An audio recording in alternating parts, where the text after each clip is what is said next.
인간은 자연과 끊임없이 싸우면서 생활 영역을 확대했죠. 하지만 그 과정에서 수많은 동물들과 싸워야 했습니다. 21세기인 지금도 멧돼지나 고라니가 나타나서 온 도시를 헤집고 다니는 걸 보면 야생동물의 파워가 어마어마하다는 걸 느끼죠. 자, 그런데 만약 여러분 눈앞에 나타난 게 멧돼지, 고라니가 아니라 호랑이였다면 어땠을까요? 오늘은 성림 깊은 골에서 범이 내려온 이야기를 해봅시다.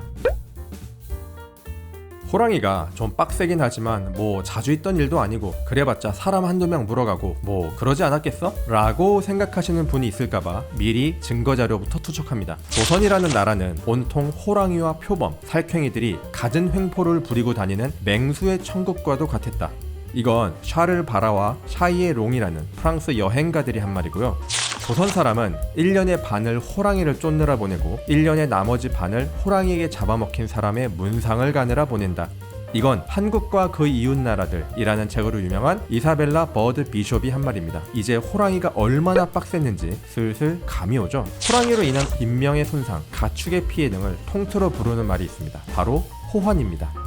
호환은 20세기 초 한반도에서 호랑이가 거의 멸종되기 전까지 심각한 문제였고, 특히 기록이 비교적 상세히 남아있는 조선에서 호환에 대한 이야기를 많이 찾아볼 수 있습니다. 호환은 크게 두 가지 종류가 있습니다. 인명피해와 가축피해입니다. 먼저 그나마 가벼운 가축피해부터 볼까요? 짐승 최강적 호랑이랑 싸워서 이길 동물은 거의 없죠. 하물며 인간이 묶어서 기르는 가축은 말할 것도 없습니다. 그중 조선에서는 말의 피해가 특히 컸는데, 그 이유는 조선에서는 국가에서 말을 대량으로 사육하는 목장을 설치했기 때문입니다. 호랑이 입장에서는 말고기 무지한 부패였겠죠. 실제로 서울 근교 양주에서 구경말을 길렀는데 하도 호랑이가 잡아먹어서 세조 10년인 1464년에는 아예 양주 목장을 없애버린 사례도 있습니다. 하지만 진짜 큰 호환은 인명피해였습니다. 조선왕조실록을 비롯한 각종 사서에서 호환으로 인한 인명피해가 조선시대 내내 꾸준히 등장합니다. 특히 태종 원년인 1401년 겨울부터 그 다음해 봄까지 경상도 지역에서 수백 명이 희생당했다는 기록과 영조 10년인 1734년에 전국적으로 140명의 희생자가 나왔다는 기록은 호환으로 인한 인명피해의 심각성을 잘 보여줍니다. 영조 10년이면 얼마 전에 종영한 오썸의 붉은 끝동 초반부에 나오는 호랑이 에피소드와 비슷한 시기이기도 하네요. 어쨌든 또 재미있는 기록은 1900년에 등장합니다. 러시아 대장성은 한국지라는 한국 보고서를 발간했는데, 여기에 조선의 마을 하나가 호랑이의 습격으로 주민의 절반이 희생되었다라는 이야기가 나옵니다. 쉽게 말해 조선 건국 초부터 조선 멸망 직전까지 호환으로 인한 수백 명 단위의 인명피해는 늘 있었다는 것이죠. 심지어 강원도에는 호환으로 인한 희생자가 하도 많아서 호랑이에게 습격당한 사람을 위한 전용 무덤인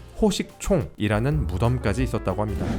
에이, 그래봤자 호환은 산이 많은 동네에만 있었던 거 아니겠어? 라고 생각하실 수도 있겠지만 아닙니다. 호랑이가 가장 많이 출몰한 지역은 바로 한양, 즉 지금의 서울이었습니다. 2019년에 조선왕조실록에 나타난 호랑이, 늑대, 표범의 서식 분포라는 흥미로운 논문이 발표되었습니다. 이 연구는 제목 그대로 조선왕조실록 기록을 바탕으로 호랑이가 출몰한 지역을 지도에 표시했습니다. 그 결과는 이렇습니다.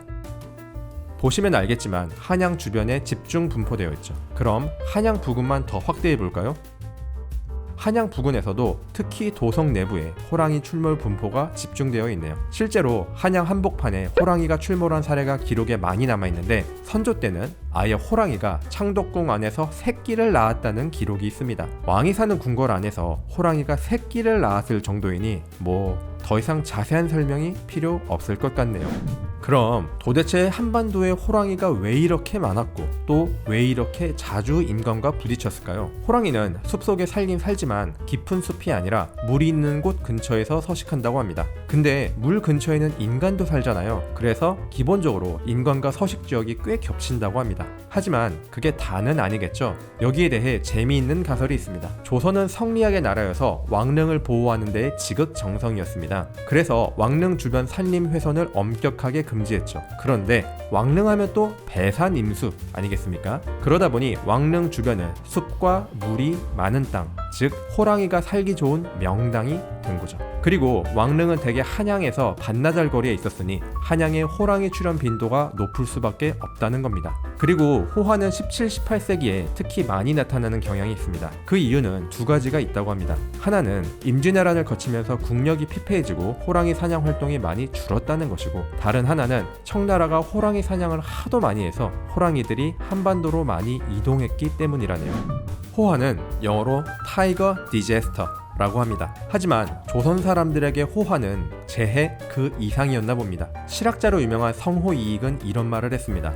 요즘 호환이 날로 심하니 인명뿐 아니라 목장도 큰 걱정이다. 경기 어느 고을에서는 호랑이에게 물려간 백성이 셀 수 없다 하니 외적의 침공과 무엇이 다르겠는가. 이 정도면 타이거 디제스터가 아니라 어택 온 타이거 정도 되겠네요. 하지만 인류의 반격도 만만치 않았습니다. 이어지는 2부에서 조선이 어떻게 호랑이에 맞서 싸웠는지 한번 살펴보겠습니다.